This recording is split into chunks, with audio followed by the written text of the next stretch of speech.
So here we are, Monday of the, or fourth day. Got my clothes hanging up on the trees because they are absolutely sopping wet. And you can see the hikers are pulling out of camp, getting out of the shelter, packing up. And we are gonna climb up that mountain, which is about 1,000 feet above where we are. Nothing like that to start your morning. So again, here I am, Woods Hole Hostel, or I'm not hostel, Woods Hole Shelter.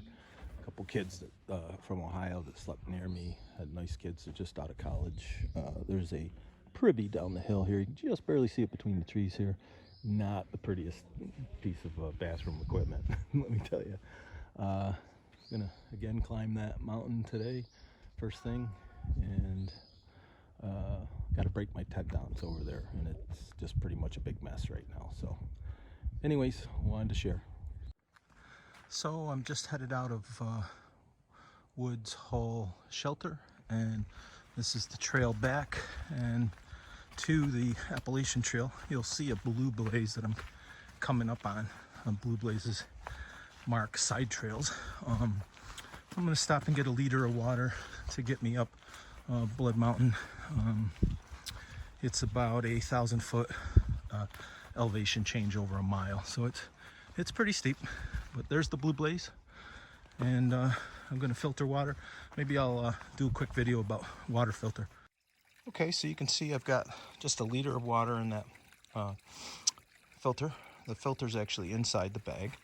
I put this inside my container, and I release the lock on this to let the water flow freely from the bag to my container, and you can slowly see that my bottle's filling up, and that water is filtered. So again, it came out of the mountain over there, into the bag, into the filter, into my bottle. That's as simple as it is. I'm not sure if the trail does it justice, but here's where I'm walking, and that's where I came from, and that is what I'm climbing this morning. And it's gonna be fun. So before I start this climb, this is a quick example of what the climb up Blood Mountain will be. I'm going here, it'll take me up to that ridge, take me across, all the way across, and then up to the top of the mountain. Should take me about an hour. This is something that's not often talked about. I'm almost to the peak of Blood Mountain, but there is a privy at the top of Blood Mountain. Even though the authorities don't want you to use it, there is one here if it so needed. So this is the inside of the cabin. See an old fireplace. God bless whoever brought all the timber up here. They probably cut it up here, but windows are missing. There's two rooms. There's a second room. Just a square room. Nothing much. I'd be hard pressed to want to stay here though. Not my cup of tea. And unfortunately, some people have left some garbage here, which is horrible. But anyways, Blood Mountain cabin, Blood Mountain Shelter. This is the trail as you come off Blood Mountain, just off the peak. It's a bit of a green tunnel, slippery, wet rocks. Got to take my time today on the way down. I've got lots of time. Can't check into the cabins until 3 o'clock. So hoping to go to the outfitters, buy a new pair of pants. I may have to toss these pair. I've actually sewn them twice already. My wife appropriately warned me not to bring them. They were my favorite hiking pants. But the other thing with these pants is right now they smell so bad I think they could walk to Katahdin on their own. So I may have to give up on them. But that's part of the trail. And coming out into an open area, if I recall, this is super steep on the way down. So I'm going to put the phone away, but I wanted to share. Just one more quick thing. This is one of the few places other than in the north, in the whites and so on, where you'll see blazes on the stones. So, interesting piece of information. Now, do you go that way or do you go that way? This is the trail coming down off Blood Mountain, and it all kind of looks like this. It's all stacked rocks and very technical in a sense. Just wanted to share. There's one reason you don't film and walk.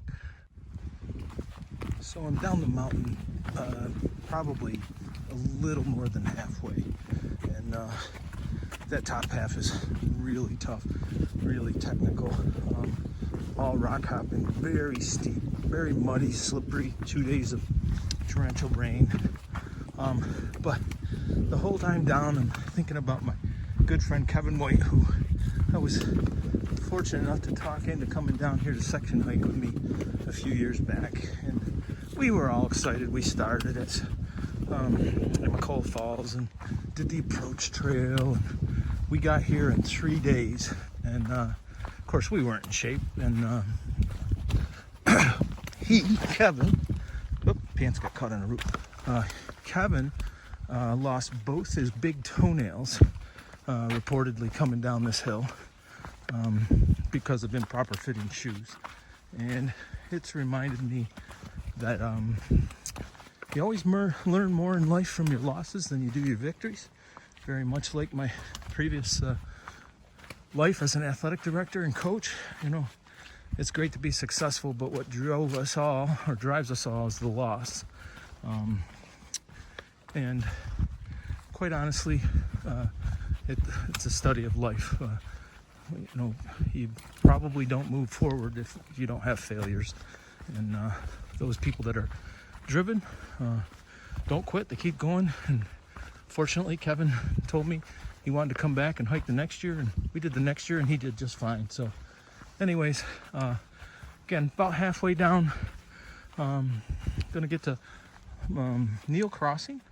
I'll show you the boot tree. The boot tree is made up of shoes that have been tossed up in the tree. They represent 25% of the people who begin the Appalachian Trail at Amicalola Falls quit by the time they either get to or before they get to Neel Gap. So it's a big milestone for hikers to get to this point on the trail. It marks a success of some point. It means that for me, I'm at least into the 75 percentile for success, and I'm aiming for being a 20%er or 25%er who actually completes the trail. So we're gonna go for that, but I'll show you the boot tree. It's pretty cool when you see it. See, you gotta get rolling. Check this stone out. You know, Mother Nature does some really cool things, but that boulder right there is the size of a small car, and the one below it's a huge boat size thing. But look how that's balanced on top of that other stone, you know, just on those two little points, that point and that point. That is wild. So excitedly, I made it to Neel Gap, and across the street is the famous boot tree. And I talked to you in the earlier video about the fact that 20 to 25% of people who start the trail quit the trail by Neel Gap, and the boots represent those people who have quit their hike. But excited to be here. Gonna get me some pizza and maybe a new pair of pants. And that over there is a hostel. I don't know if it's open. Let's see if maybe I can take a shower.